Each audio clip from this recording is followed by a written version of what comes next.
Hey guys, let's just do a quick little energy update while I have some time. I've been super duper duper busy and I haven't really had a lot of time to film. Plus, I've been like super busy with like other stuff, figuring other stuff out, putting myself in a place where like I'm more one protected and like also connected to what's most important moving forward. I know I talked a lot about in my last video in regards to like just really being myself, and so I thought, why not just come in and make a video? I will be honest, I'm a little bit tired because I have been throwing myself into work for the most part and like just really focusing on like what's important and like staying proactive, getting things done, staying consistent, headstrong, working, focusing, and like really developing like new plans, ideas for myself. And in order to get to those new plans, like you have to start somewhere and you have to do something in order to execute those plans or those ideas. So I hope that you guys don't mind. I'm a little bit tired, I will be honest. So yeah, let's go ahead and take a look at some of the messages that are coming up. As you guys know, we do have a full moon in Aries happening on October the 17th at 7:27 a.m. So you could be feeling this energy very strongly on the 16th, especially the night of, leading up until the 17th, because it is happening so early in the morning at 7:27 a.m. So this is just a really good time to, get into a space where you feel most comfortable with yourself. There is a lot of pride or greater pride in our relationships currently at this time, and we are willing to put in the effort into them. So just do keep that in mind. So we could be very instinctively knowing how to, just behave in ways that boost our confidence. I know I talked a lot about confidence here recently, and to remain confident, to stay confident within yourself, to find your center, and to also be balanced within a lot of this energy, because whenever there is a full moon, this is when the moon and the sun are opposite each other, highlighting the differences between both aspects that are happening in the sign of the zodiacal wheel. So this full moon in particular is very powerful because it is sort of like a mini eclipse. And I do understand where you're coming from when you say like an eclipse. I know some people say like, oh, it's not an eclipse, it's a full moon. Some people say, well, it's kind of like an eclipse. It's actually very ecliptic in nature. I 1000% understand where you're coming from with that. And I just want to reiterate the fact that, for one, for us Capricorn risings, this full moon is happening in our fourth house of home and family, which is literally where the eclipses happened back in March and April. When we did have the eclipse in Aries back in March and April, well, technically in April, it was also in my fourth house. So I've been taking a little bit of time out for myself because, one, I've been like super triggered by this energy, considering the fact of what happened around that time during the eclipses back in March and April. Like I said, I'm just coming in and I'm going to be 1000% myself, and I'm willing to like share my story and the reasonings behind a lot of my actions and why I feel a certain way about certain things, especially considering the fact that this full moon is square Mars in Cancer, which is, very triggering for one. But we also do have Venus at 29 degrees getting ready to enter into Sagittarius. And Venus is in Scorpio currently at this time. And Venus in Scorpio is trine Mars in Cancer. So there is a little bit of a kind of wiggle room to work with this energy and not be so triggered by it. There is a bit of this sort of understanding in regards to like this whole completion cycle of the eclipses back from March and April. So just on a side note, so that you are aware of what eclipses mean in a yearly cycle, for instance, eclipses start a 6-month process. So I've talked a lot about this, here recently in my videos in regards to like what it meant for me for the past 6 months leading up until this point, and like what significant changes that I was working with and we should have all been working with in regards to the North Node being in Aries. Just on topic really quickly, the North Node represents self-actualization, coming into a space of knowing yourself, being empowered, and doing the work for yourself to garner some sort of result or the progress that it took you to get to this point. Becoming self-actualized and independent and having a freedom of thought, like the freedom to think in the way that is best for you. Now, the South Node is in Libra. The South Node in Libra represents other people. It represents organizations. It represents justice, the law, karma even. You do this thing, and it's wrong, you get this result for doing it in the wrong way, basically. The North Node in Aries is empowered. It's empowered self. It's knowing yourself, again, coming into a space of self-actualization and finding the empowerment through those changes in order to wield a particular energy or power for yourself. Now, with the square to Mars in Cancer, we do have the Chariot card here, which does represent Cancer. The square to Mars in Cancer can have a bit of a vulnerability in regards to like the people that you care about, the people that you're connected with on a certain level, and all depending on where this is happening in your chart. Like for us Capricorn risings, again, like I said, this is happening in our 4th house of home and family. But also keep in mind that the 4th house also represents like the people that you love, the people that you care about, and the people that you will go to bat for, because especially in particular, Mars is in Cancer. So with Mars in Cancer, it's a very protective energy. It's very much like you touch my children or you touch the people that I love or you do anything wrong towards them and I will literally F you the up. Okay? I mean, that is pretty much what it is.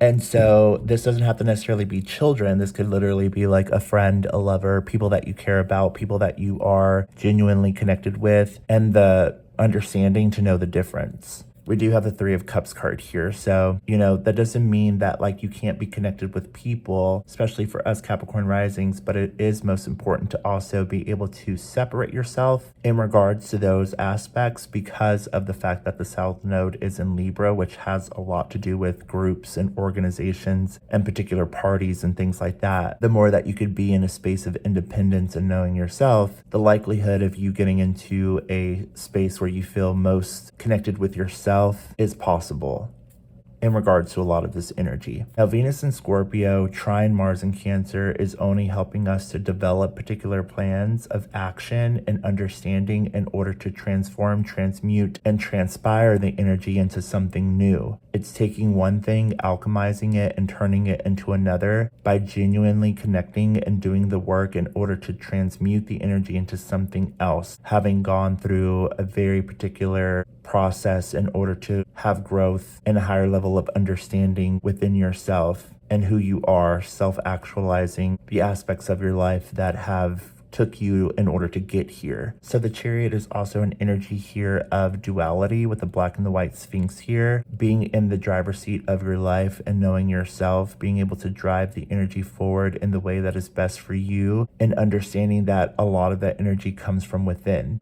because everything is from within and without, as above, so below, as within, so without. So the more connected that you are to like your truth, the cosmos, your energy, who you are as a person, the self-actualization that it took for you to get here, the better.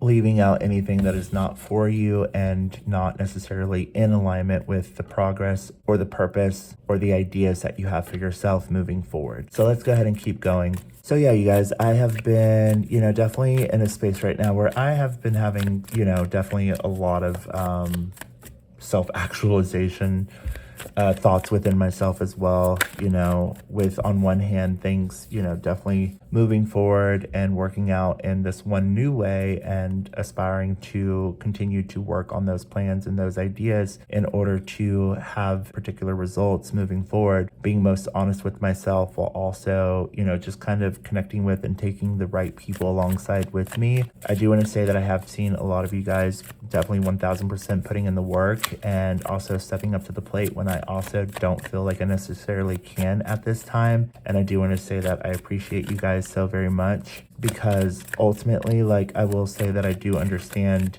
where that particular gesture or idea is coming from, because considering the fact that it was literally an eclipse back in April when everyone was standing outside and like literally looking up at the sky, and a lot of crazy shit happening during that time, and I definitely do feel that it was and it is super important to understand that, like, who's to say that energy doesn't happen again? You know what I mean? And you have to be so aware of what's happening, because of the fact that, like, if you think back to where you were back in April and a lot of the news and information and things that were happening back at that time, like, what makes you not think that something can go awry right around this time as well, right? So in order to make sure that that doesn't happen, you have to remember and understand where you came from in order to get to this place.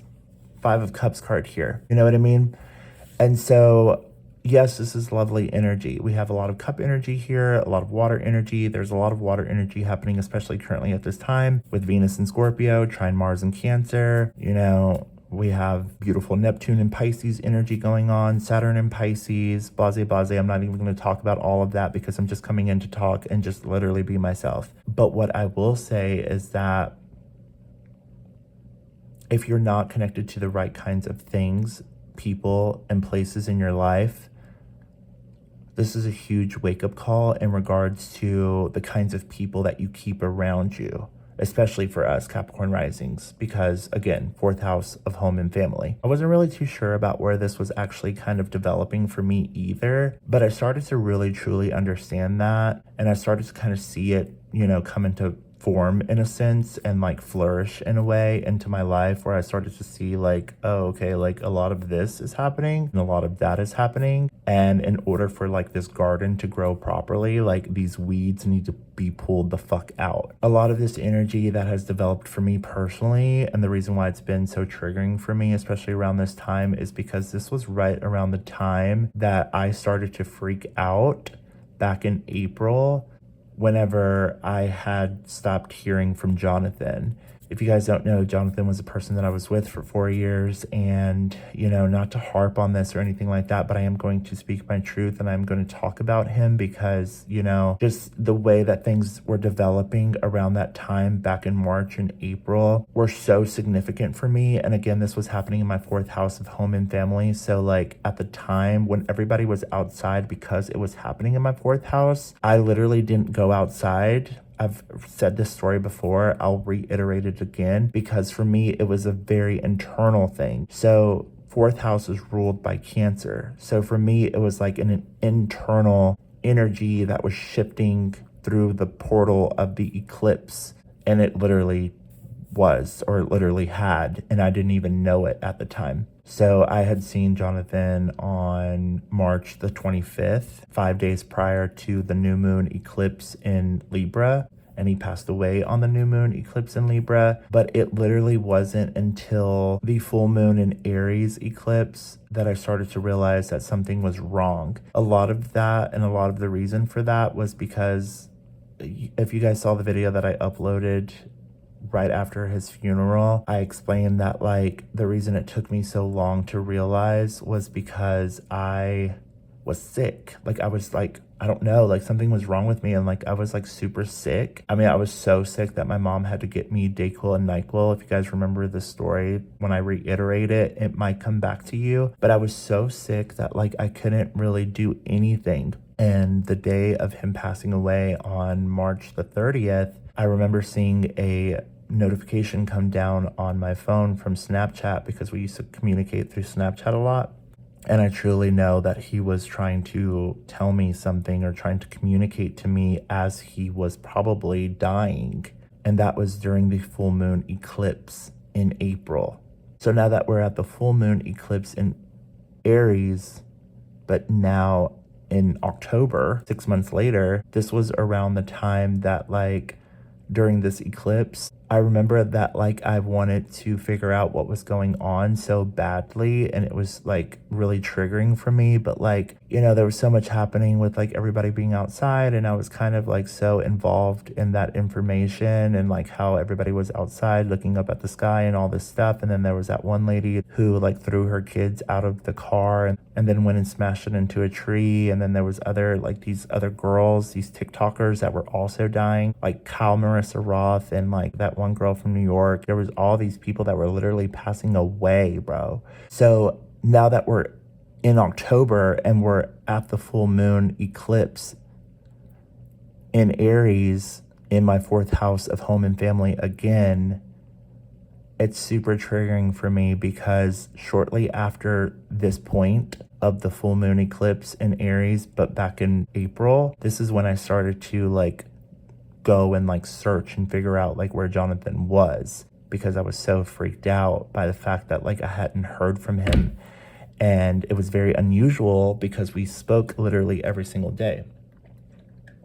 But because I was sick, you know, I kind of like wrote it off as like I didn't have time to think about the fact that he wasn't writing me every single day. And there were periods of times that we didn't talk for like 3, 4, 5 days, but like we mostly talked every single day. Like he always made it a point to talk to me every single day. And so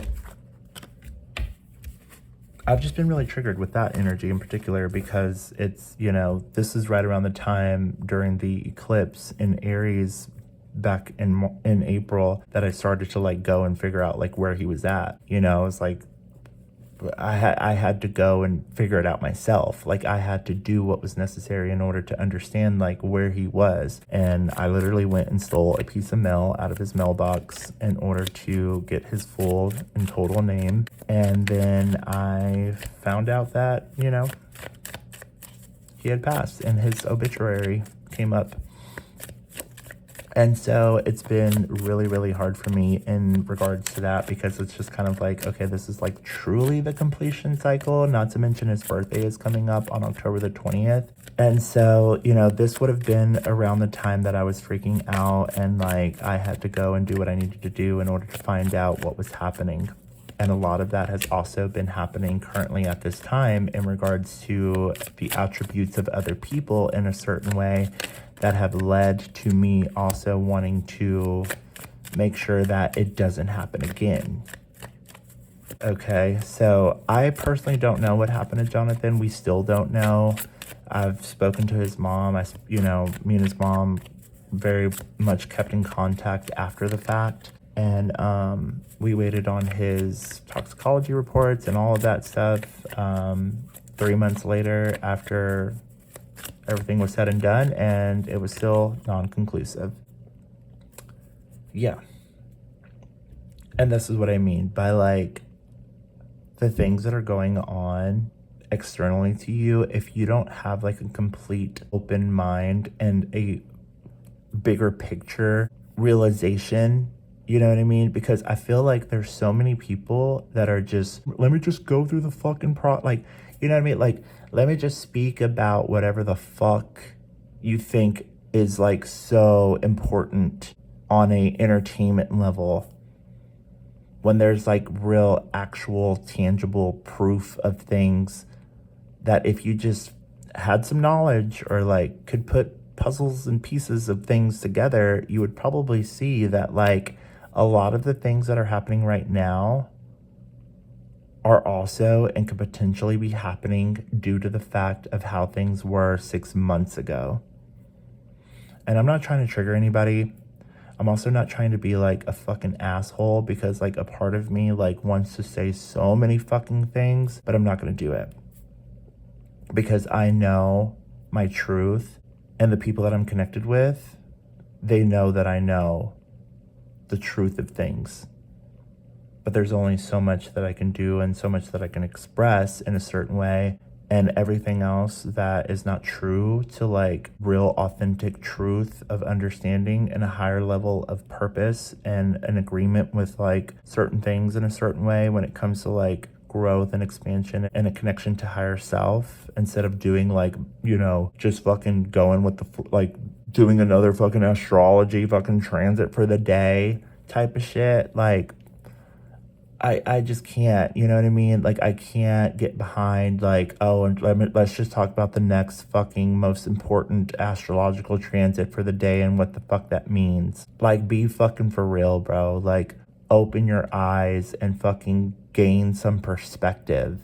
You know what I mean? Like learn and understand and figure yourself out basically in regards to like what's really going on, instead of being so fucking selfishly like just ruthless to the point that like the willingness to fucking use people and like try to hurt people and fucking do things to people because of your fucked up agenda.